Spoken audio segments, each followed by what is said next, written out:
Yes, y'all. It's another episode of the Klyph Notes podcast. And yo, right off top, man, I just want to say thank you to everybody who has been subscribing and downloading the podcast, man. November was really, really dope. But I just want to give some specific shout outs to our top 10 from November. So our biggest fan base right now is actually in India. So shout out to all my people out there in India. And of course, our foundational fan base here in the US.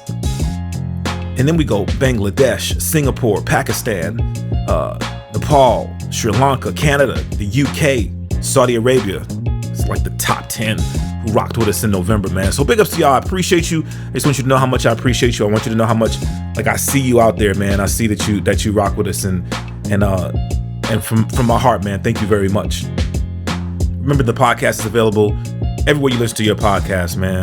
Usual places: Apple Podcasts, Google Podcasts, Spotify, Ghana, you know what I mean? But if you rock with us on Apple Podcasts, man, be sure to give me a 5-star rating, comment. Those things go a long way in helping push us to the top, just so we can have a even bigger audience, greater reach, and just, you know, share with your peoples, you know what I'm saying? Also, man, if you're not familiar, check out Podchaser. It's a dope place where you get the opportunity to see everything that the DJ Klyph Productions is connected with. So check out Podchaser. It's another place that you can give the 5-star rating and comment and share, you know what I'm saying? Also, if you want to support, man, check out the Patreon. We got the Patreon up, man. DJ Klyph over at Patreon. We'll be putting some exclusive content. I just want to give y'all some stuff aside from just content, you know what I'm saying? So check that out as well. All right, y'all, let's get into this, man. Super excited for this one. Had a chance to chop it up with a dope artist, man. Drummer, singer, rapper, educator, curator. She's just dope, man. So, yeah, man, enjoy this latest episode of the Klyph Notes podcast featuring Lyric Jones. Let's go.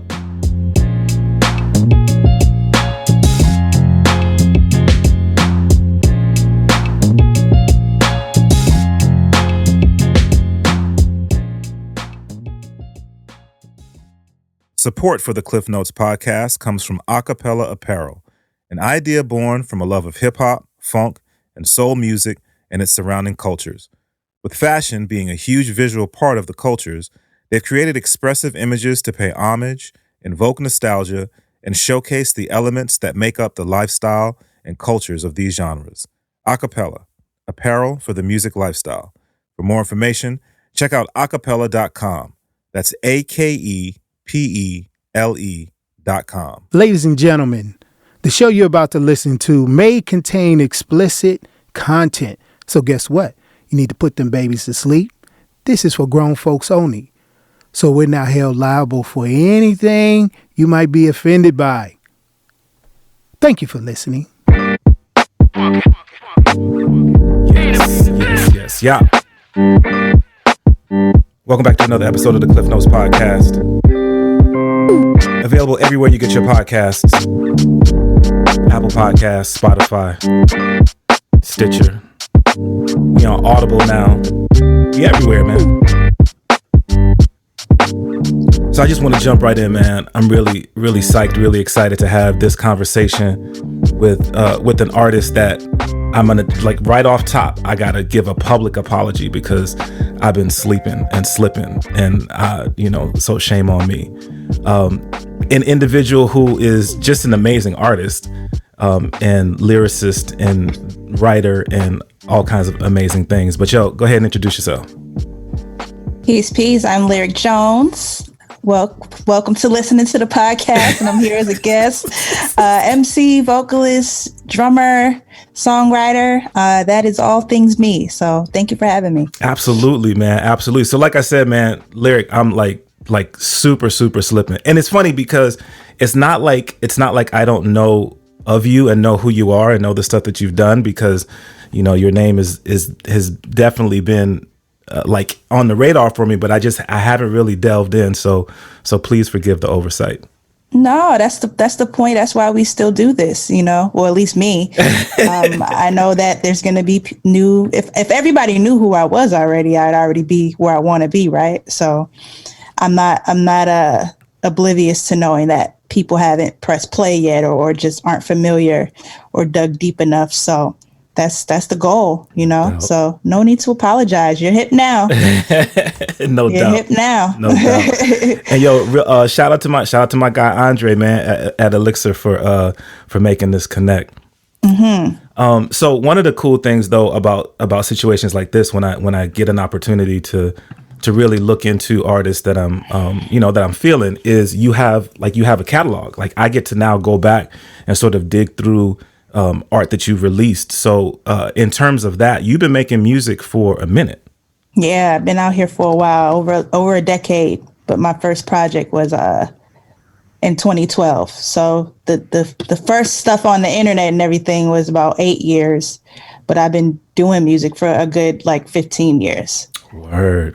Yeah. And have had an opportunity to work with a lot of folk who've obviously have had an influence on the way that you make art, in terms of people that you've performed with and toured with and written with.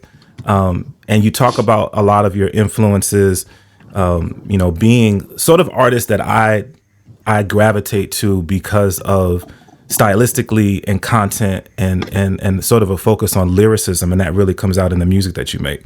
Right. Yeah, just definitely sponging. This is the past decade has just been sponging knowledge and growth for sure. No doubt. Most definitely. No doubt. Your latest release is Closer Than They Appear, which is like, the album is crazy. The album is so good, man. Thanks so much. It's you have a couple features on there, but one of the cool things is the connect that you've made with someone who I feel like is a legend in this genre that we love, called hip hop.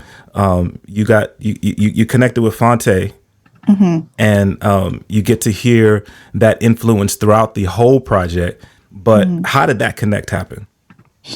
Well, it's funny you say here his influence in this project. The funny thing is his influence has been from the beginning for me. I've been a fan of Phonte since, Little Brother. A lot of people have been a fan of the movement of Little Brother, but I really kind of zoned in on Phonte just stylistically. And then, of course, when he branched off to his solo career and with Foreign Exchange, I really was blown away with the versatility and the dare and audacity to sing and do house and do dance music and, jazz and curate different people. So if you really dig back, you kind of see a little bit of that influence along with Georgia Ann Muldrow and other people throughout my releases, just really trying to separate myself from the pack. So this is definitely full circle for me to connect with Tigolo because, that's been the dream, and I really didn't think it was going to be as tangible as it was. So the real connection the first connection was about a decade ago. I met him briefly in Atlanta, and it was in passing. So he doesn't even really remember us meeting. But, when you meet your fave, you don't forget. So I remember that for it was like photographic memory for me. But for the past decade, we've been in each other's orbit, whether it's just been social media or mutual friends, and connects a lot of mutual friends, a lot.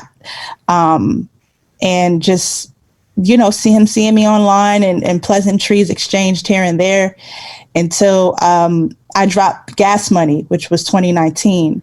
And that was the same day that he dropped his Pacific Time EP. And so I remember us exchanging, love online. And then he was like, yo, we're going to connect soon. So I was like, whoa, okay. All right. I screenshotted the tweet and was going crazy. And lo and behold, in November, Little Brother came out to Los Angeles on their tour, and I went backstage and he just gave me this huge embrace, lifted me off the ground and was like, yo, I've been meaning to hit you. We got to talk. We got some work to do. And I was just heart beating a mile a minute because I just wasn't expecting that much of a endearing love, you know, like going backstage, I was expecting to be this little mouse, like, hi, I'm Lyric, like, you know. He was like, nah, nigga, forget all that, you know. We already know each other, like, let's start talking. And that's exactly what it was. We talked for like till the sun came up about everything. And so that was the beginnings of the seeds planted for this album. Was a year ago yesterday. This is the 22nd, November 22nd. We're doing this podcast. Yeah. It was a year ago yesterday. We had that conversation. So super dope. Wow. That's so crazy. There's a couple of things that I saw you mention that I wanted to touch on. You mentioned that he helped you break free from the female rapper box. And that's something that I always think is interesting, because I know that oftentimes that label of female rapper can come across as feeling somewhat limiting to folk. You know, I'm a fan of you know, Latifah and MC Light, and I mean these are individuals who happen to be female, but who I feel like are so dope just as artists, just as MCs. But then I also understand that sometimes people will, like, traditionally have said, oh, she's just a female rapper. I think things have changed when we look at rap music, especially with the commercialism of it. And now people don't necessarily say that. But for you, that whole idea, that concept of breaking free from the female rapper box, like, what does that mean? It means everything. It's always been not offensive, but it's always just been kind of like hard to accept the compliment. When people would go, yo, she's a dope female MC or femc or whatever, it's kind of like I'm fake smiling through it, because you know, it's just kind of like, thank you, you know, because it's for me, it's very limiting. Exactly what you said. It's very limiting, because I never wanted to be categorized as at that in the first place. But, you know, time goes on and people start gravitating toward me as an MC. I started getting real into my bars only bag and rapping here and rapping there and doing these festivals. So it's like, I get it, but I always was singing. I always was playing around with different genres and what have you. And so I knew with Phonte's stamp on this, it was going to have more eyes on it, and people were going to finally understand the range and the versatility that I have been doing for a while, and see why somebody like Phonte would gravitate towards somebody like me. He's never done this before. He's never executive produced anybody's album, let alone a woman artist. So that just is a stamp in and of itself, and it says a lot. You know, everyone who knows Phonte knows that he don't be around. Like, he don't have the time or the energy to be like, you know, especially this level in his career, to just be doing stuff just to do it. So I knew that was going to be, you know, what people were going to notice. So yeah, I didn't, being labeled as a female MC and just being in conversations with other women that rap, it bothers me a little bit, you know, because I'm being mentioned with, in much respect to all my sisters, but I'm being mentioned with many who just rap. That's all they do. That's heavy. Like, that's it. And I'm just like, what? You know what I mean? Like, often, you know, and it's you know, it's very kind of just hard to celebrate the, you know, the accolades sometimes when it's just being put amongst, even if it was men that just rap. I'm just kind of like, nah, don't put me in these conversations. Mention me with Anderson .Paak and Pharrell and Phonte and you know, Stokely, or just people who are like chameleons and do everything, you know, Georgia. That's the stuff that I've been trying to show people as much as I can. So that's what I think Closer Than They Appear is starting to get people to see, hopefully. No doubt. Hopefully. No doubt. You had an opportunity to do a Tiny Desk concert from the house. And one of the things that was dope when I pulled it up, like, the setup was dope, but like the NPC in the background just caught my, like, that was one of the first things that I noticed. And then, you know, understanding, no, there's actually, I think in the visuals for for What to Say, you're on the drums in that video too, though, right? Mm-hmm. So Want to Say, yes, I'm on the drums. Yeah. So okay, she could rhyme, she could play drums, she got the MPC. I love the fact that you use those platforms to do just what you described, right? Show people that, yes, I'm nice as a lyricist, but I do play the drums, I do produce, I do sing, and being able to do it in a fashion that is very organic, that shows people like, nah, this is not for show. Like, this is, I am an artist that does art. That's obviously purposeful. Yeah, and it always is like and I'm always in my head about this, because I don't want it to look like a gimmick. Like it can come across, if people who don't know me, it can come across like, oh, she's, just playing these instruments and it just looks cute. And so I've always just been kind of trying to balance on the subtlety of just showing that I do more than one thing, than making it all the way a part of my brand. Like if you look at Anderson, it's like known that he's going to play drums every time he has a show, right? Because he imparts the fact that he plays drums on every platform, every music video, every show, and everything like that. And I think that's incredible, but it also makes it kind of an expectation that he has to play drums for the most part when he does live shows. And right. So I've always kind of like, it's always just been a battle with me on how much do I want to show that I produce, because now I'm going to be expected to produce now. How much do I want to show that I play drums? Because now I got to do that all the time. Right. You know what I mean? Right. And I just wanted to allow myself the freedom with showing what I do, just in subtle ways. You know what I mean? Like the NPC was just in the background, just subtly there. Right. I play drums. Like it's not all the time that you see that. So all I got to do is just hope that people do their homework and see that there's a history of me playing drums on my live shows and what have you. There's a history of me producing, on my albums and what have you.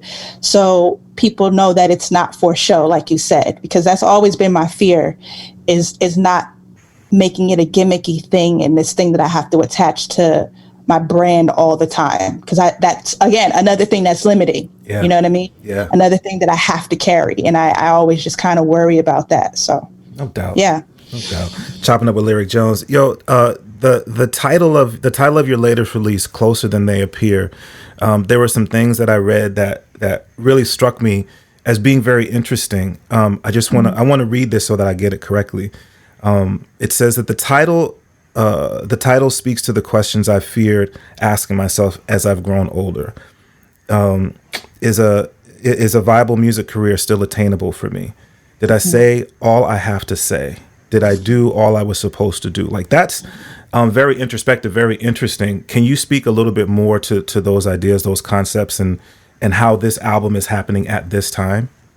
Yeah, man, this album is a very, very, very good example of timing. If there is no other example of how stars align and like divine timing, this is it.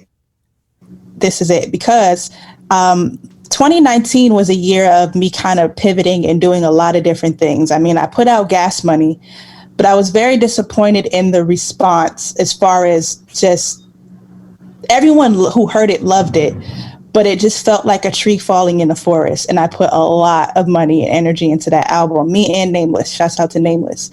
I just felt exhausted. It's been like, all right, I've been doing this for a decade now. I can't put all of this energy and money and resources into doing stuff this way, like this anymore. Like unless there is a change here. I felt like Gas Money was a great project. I felt like I did say a lot of things and showed my versatility there, but there was a lot of platforms I didn't get on. I wasn't able to tour that project. I wasn't able to get a lot of shows. So I was a little, not discouraged, but just, it was kind of a wake up call that maybe I should do other things. And at the same time, I started teaching at Musicians Institute. I started putting my Bars Only event together. I started doing, shows, and that perspective. I started my radio show on Dash Radio, my Bars Only radio show. I just started doing other things. So I started picking up DJing and taking that more seriously. So I just was wondering in 2019, maybe this is time for me to focus on the educational side of things, or maybe I should pick up another element of hip hop and dig deeper into that. And then here comes Fonte, who was on a vision board for about 10 years of somebody I wanted to work with. Yeah. And he had full enthusiasm and honestly proposed the idea of this album.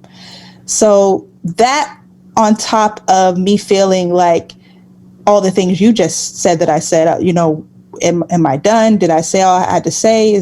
Should I try other things? I felt like that was a motif of that phrase, objects in mirror are closer than they appear. And to just kind of zone in on my metaphorical side, a lot of the conversations that me and Fonte had were driving in the car. So I see this warning label on the mirrors that say objects in mirror are closer than they appear. And it's a very constant thing. We see that in every car. Every car is there. And we know it's there, but we don't pay attention to it because we know it's there, right? We just kind of tunnel vision through and we look and make sure that we don't hit shit. And you know what I mean? But that label is there. And I felt like I was becoming that to many people, where I was just this, constant and consistent artist, but nobody was really taking me seriously. Right. The way I wanted to be taken seriously. So I felt like I was an object that might be closer than I thought I would appear to be in many aspects. So it was like a double, triple entendre in so many ways. So, and it still is revealing itself even after the project has come out on other objects that are closer than they appear. So yeah, man, it was a perfect title. Yeah. It was a perfect title because it spoke to me more than I thought it did after we named the project. So yeah, so dope, man. So dope. Thank you. You mentioned a couple of other things I want to touch on. So you mentioned your work now as a teacher, and you're teaching rap techniques at Musicians Institute. That's interesting to me just because of my view of rap, as a part of hip hop. What is that in terms of teaching rap techniques? Like a brief description of what you teach. Well, on top of teaching rap techniques, I also teach other things too. Like I teach vocal lessons and artist development and performance and other, like they threw me into a lot of other roles, but I was primarily hired there to be kind of like the overhead of hip hop at the school. So the class that was already created as an elective there was rap techniques. And at first the curriculum was just kind of like, I didn't really move a lot from the curriculum, but it was basically showing the beginnings of hip hop from the 70s and the transformation of the different styles of rapping up until today. So I do that in so many ways. Like the students have to memorize different songs, and every class has a focal point on some aspect of a style of hip hop, whether we're focusing on character, whether we're focusing on tone and delivery, whether we're focusing on moving the crowd in a certain way, whether it's discussing women in hip hop or the history or commercial rap versus underground rap. I cover a lot, and really just try to impart the foundation and history of hip hop, because that is definitely lost today. And that's what I had in as far as my formative education with rap and hip hop. Once I really got serious, my mentors and OGs were really like giving me the game. And I think that's why I was really, why I have so much respect from a lot of OGs, because I know stuff, and there's so many of my own peers that are older than me that don't know what I know. So just the studious part of hip hop has been lost, especially in this generation. So I try to just show and diversify people's palette of how to be a great rapper. Like if you're serious about this, you got to know how to be able to float on any type of beat, any type of style, and learn from who has done it and why certain things work or don't work. So that's just always been the goal for me. And I think that's what just gives me the range and the Swiss Army knife approach with how I come as a rapper, is because I can do it on any type of canvas, you know? So that's what makes you skilled, and that's what gives you technique, wordplay, entendres. Can you apply that? You know what I mean? So that's the elementary level of what I'm trying to show my students. And then if you're a private student of mine, we can go deeper. So no doubt. I love that, man, because anytime I have an opportunity to talk to people of the current generation, just people who are younger than me, or people who ask, man, like, for instance, in Portland, I have a chance to work with a lot of collectives and people who are building and asking the questions, how do we move to the next level, and this, that, and the third. And that's where I always start. Like, if you feel like you want to grow in this genre of hip hop, you gotta learn the history. Like, if you don't look back and understand what the foundation is, anything that you're doing right now, the likelihood of it lasting or having an impact is not very good. So I love the fact that you're teaching. You have that platform to teach young folk, that concept. The other thing that I wanted to talk about that you touched on was bars only, and so dope, man. Just like I was looking at the bars only live situation. Just, man, that is so, again, sort of that organic, sort of that let's go to this place and let's really, like, we learned it in the classroom, now let's see it in real life.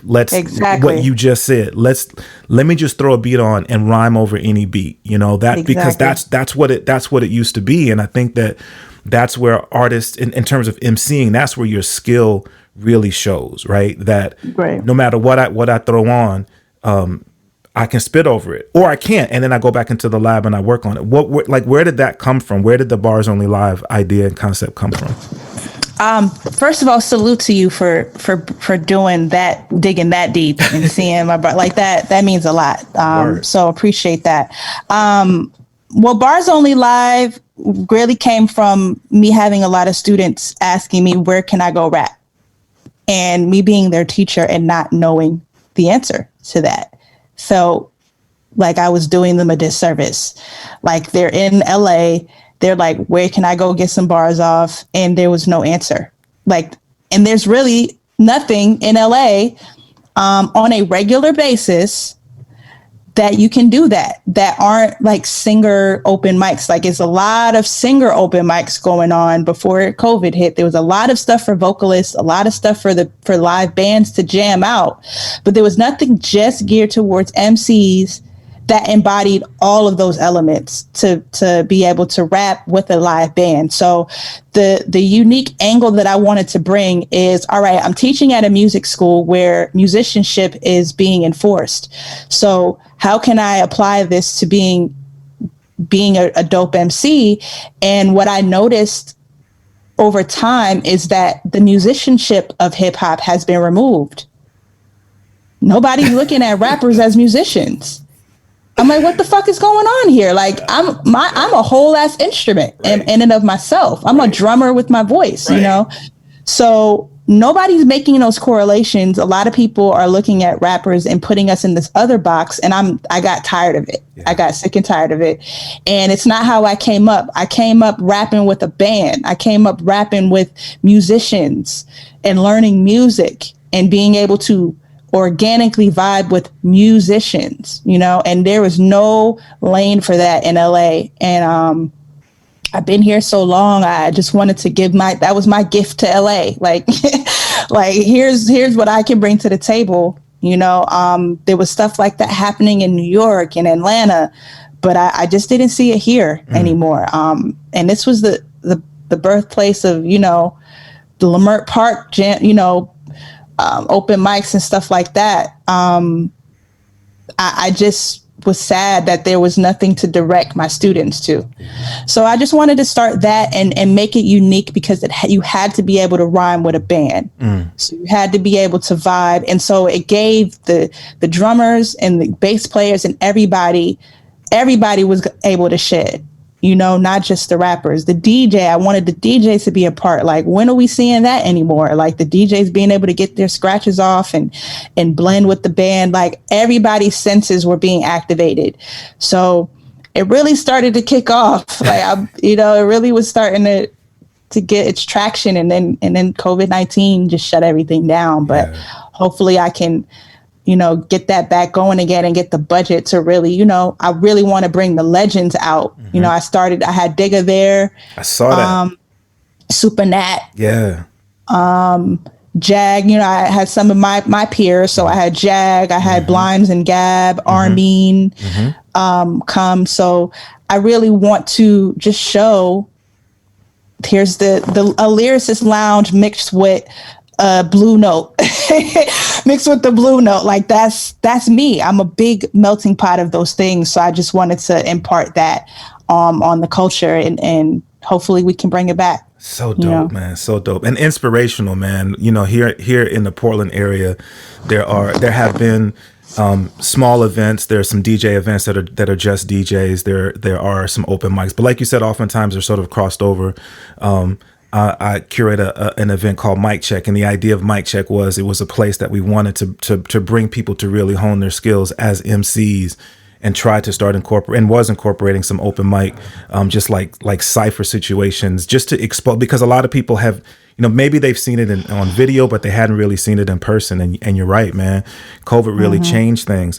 There was another quote that I read from you where you said, "All I want is the exhilaration of being on a stage." So how are you managing that, like not being able to have access to those things that we just talked about, and the impact that they may be having on you creatively and just in terms of mental health? Because we see that with everything that has happened in this year, not just COVID-19, but what's happening on such a grand scale in terms of visual access to, with the social unrest in this country, what's happened socioeconomically because of COVID. Like all of these things have happened.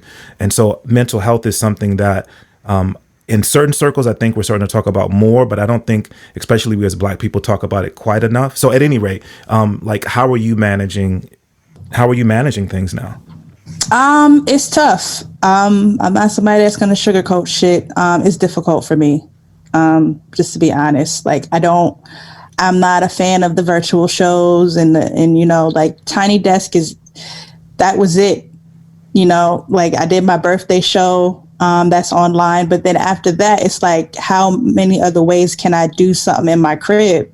You know, like I'm not really interested in that, because what people don't understand is, as much as you guys are being exhilarated at watching us through a screen, we are not receiving any energy back. Yeah.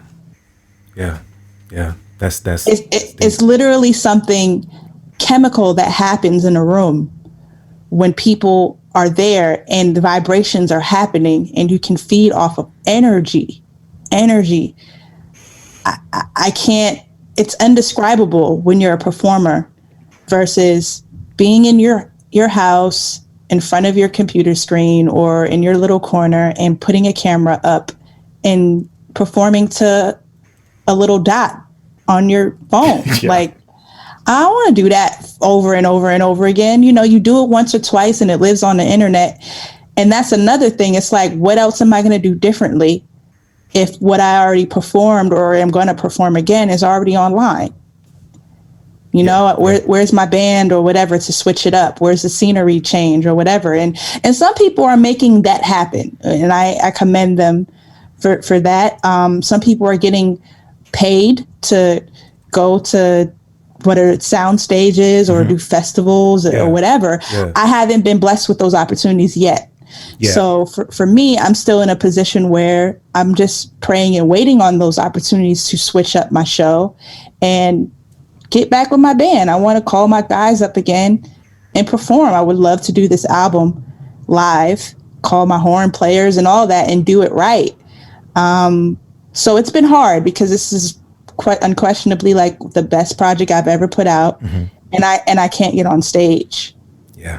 You know, so mentally it's been difficult. I've been kind of uninspired lately, and I just am you know, trying to be patient with whatever's going to happen next. So it's been hard, and just be all the way real. Like, it's not ideal. It's not really fun to drop an album and not be able to debut it on stage or tour it or whatever, you know, especially at this caliber of an album.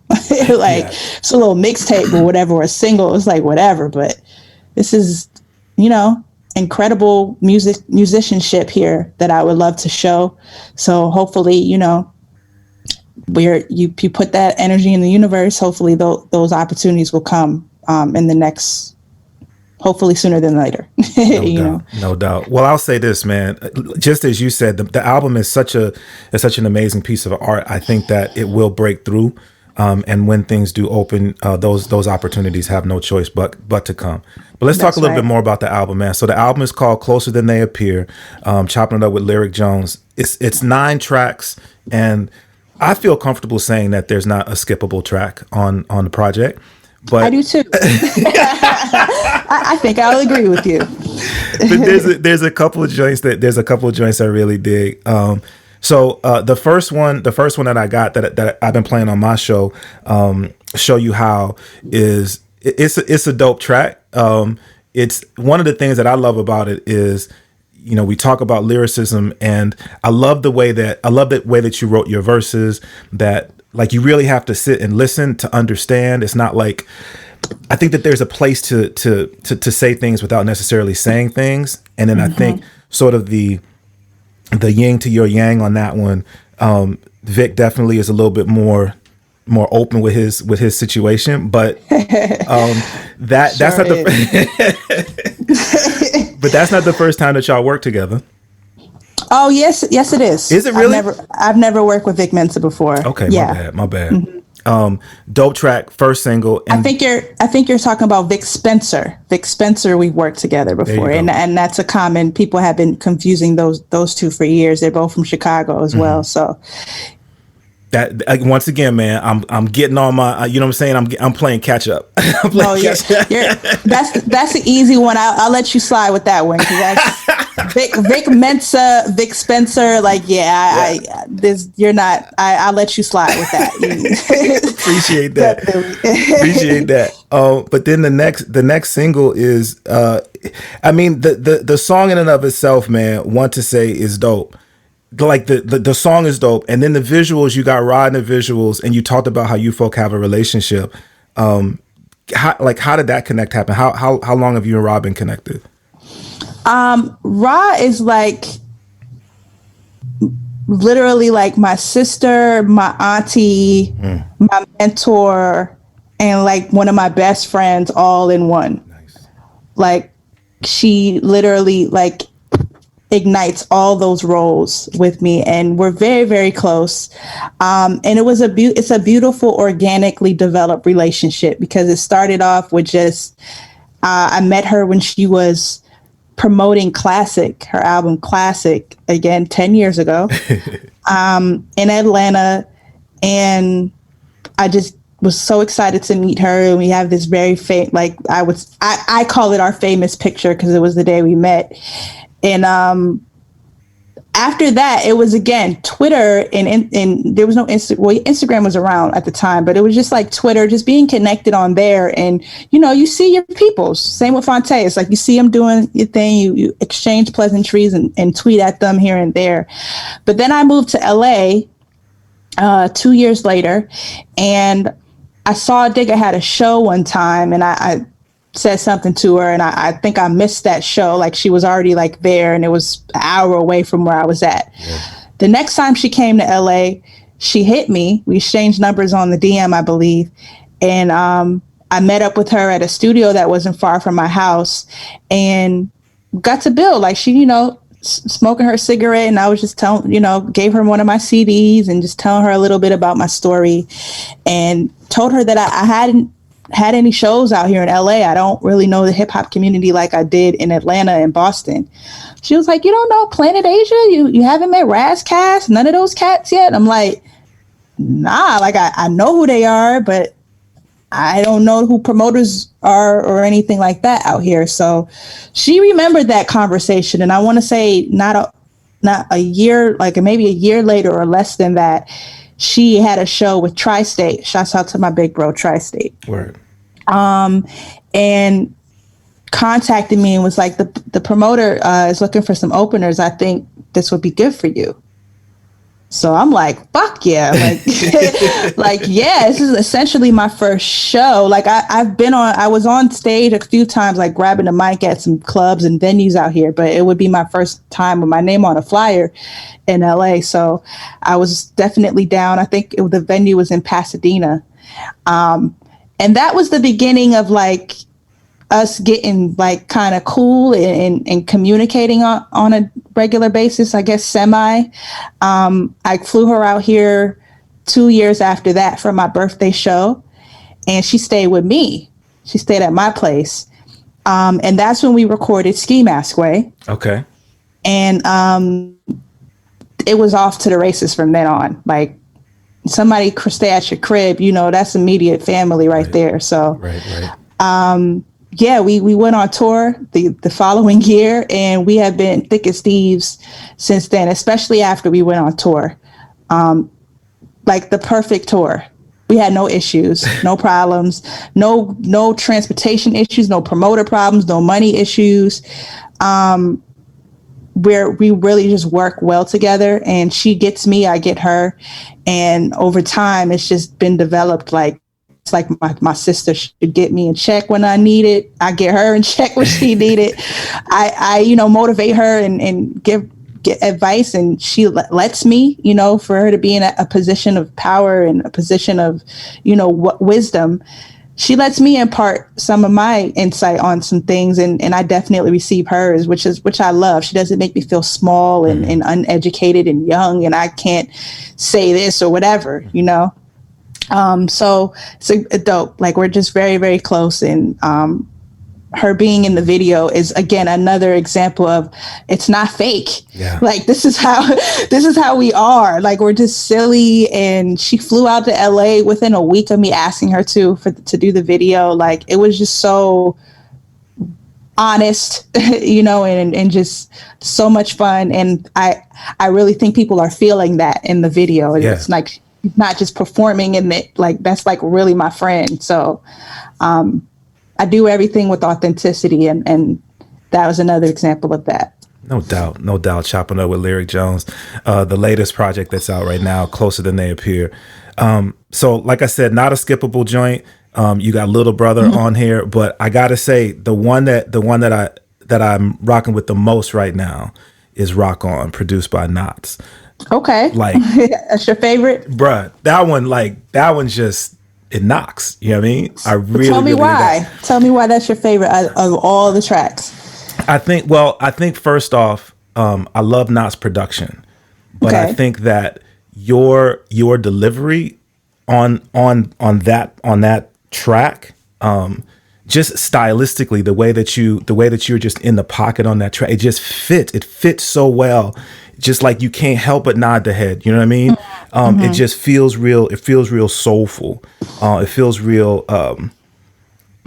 It's hip hop, man. I don't know. That's the one that speaks to me the most right now. Dope. You know what I'm saying? First several listens through. Dope. That's the one that I go back to. You know what I'm saying? You listen to the project. Let me go back and listen to that one again. So, but like I said, definitely not a skippable track on the project. So I would be doing a disservice if I didn't let folk know that not only is the project available on all streaming platforms right now, but people have an opportunity to get physical. Pre-orders for the CDs are up. The pre-orders for the vinyl, all my DJs, the pre-orders for the vinyl are up. Like, if people want to get their hand on that physical, how do they do that? Yes, we're in pre-order stage right now. Be mindful, everybody, with COVID. Things are just taking a little long. That's why it's pre-ordering right now. So hopefully we can get it out to everybody before Christmas. That's the goal. They're coming from Italy. So that's just weird, right now in COVID right now. So, but you can cop the vinyl. They're beautifully designed. Everything's on my website, thelyricjones.com. You can find the vinyl and the CDs all for pre-order. And there's the Gas Money LP is also available on my website, and you can just look at all the videos and my pretty pictures and all the things on my website. No doubt. The website is definitely dope, man. Everything that you've done, everything that I've seen as I'm trying to do my research is so well put together. So let me just give you my perspective on the project and sort of where it sits in the times in which we live. I think that there are certain projects, and I'm not just gassing you up, like I really feel this. I feel like that there are certain projects that have a shelf that don't have a shelf life, projects that will stand the test of time because they have so much to offer. I think that oftentimes, and I think we know this to be true, we get an opportunity to hear art that's created that really feels good for the moment, and then that moment passes. I feel like with this project, because of that deep soulful feel that the production has, because of what you do lyrically, stylistically, but then also because of what you do content wise, it's one of those projects that you have an opportunity to go back to and sit with and listen to. And I think it's great for so many different situations. I think it's a great album that you can put on when you're cleaning the house. I think it's a dope album that you can put on when you're in the car driving. And I think it's just a cool album to put on when you're gathering with other people. So I feel like, not just now when everything is sort of closed down, but even when things open up and people have an opportunity to commune and connect with their communities again, that this will be an album that we will continue to celebrate. And I'm just excited to see that happen. I'm excited to see the people, get an opportunity to see you do your situation live on this album. So I just want to say how much I dig it. I think it's such a great project. I think it's such a great piece of art that truly will stand the test of time, man. So big ups to you for, putting together such a piece. Thank you. And I receive all of those positive affirmations. I really, really appreciate the love. Thank you so much. Absolutely. It was a tough year. So to crank out what people are saying is a classic for me is just like dope. It really shows when pressure makes diamonds, so no doubt. I appreciate that. Absolutely, man. Listen, I am once again just so grateful for you taking the time to come on the podcast. It means a lot to me to be able to have a conversation with someone who I think is such a great artist that I'm learning. Like I said, I'm looking forward to digging into the other art that you have out there. And just continuing to grow and build with you and know this, man, whether it's the radio show, the podcast, any platforms that I have, they're yours. All you got to do is say the word. Thank you so much. I appreciate the love. Absolutely. So much. Absolutely, man. Chopping up with Lyric Jones. Be sure to check out the website, thelyricjones.com. And go cop that album for real, man. Closer Than They Appear. Get you some vinyl. If you still rock with CDs, get one. Get one of each. Get the vinyl, get the CD. Get everything. And then you gotta get the t-shirt, right? You gotta get the t-shirt that's available. Yeah, there's t-shirts, there's hoodies, there's crew necks, all the things. You can get all those really on my Bandcamp. It's easier on Bandcamp right now with the garments. But yeah, the shirts came out really dope. So definitely cop those too. No doubt. I will, as soon as we're done recording, I am going to head over to Bandcamp and I am going to purchase mine. So I'm putting it out there publicly. You know what I'm saying? So now you can call me on it. Like, yo, Klyph, I want a picture. I want photo evidence that you copped it. Yes, so I could post you. Definitely. No doubt. Yo, Lyric, once again, man, I truly appreciate it, man. Looking forward to continuing to build with you. Awesome. Thank you. You take care. Have a blessed one. Absolutely. You do the same. Alrighty. Yeah, Lyric Jones. This episode of the Klyph Notes podcast will be available just like all the other ones, man. Everywhere you listen to your podcast, Apple Podcasts, Stitcher, Spotify, Audible. We're everywhere, man. Or you can check us out at klyphnotes.com. If you have comments or questions, you can hit me up at klyphnotes@gmail.com. And then once again, man, I got to give shout outs to our supporters, man. Big ups to Akepele Apparel for their continued support of the Klyph Notes podcast. Be sure to check them out at akepele.com. That's AKEPELE.com. And last but never ever least, big ups to the homie Theory Hazit for creating the official theme music for the Klyph Notes podcast. All right, y'all. Until we have an opportunity to do this again, y'all be blessed. Peace.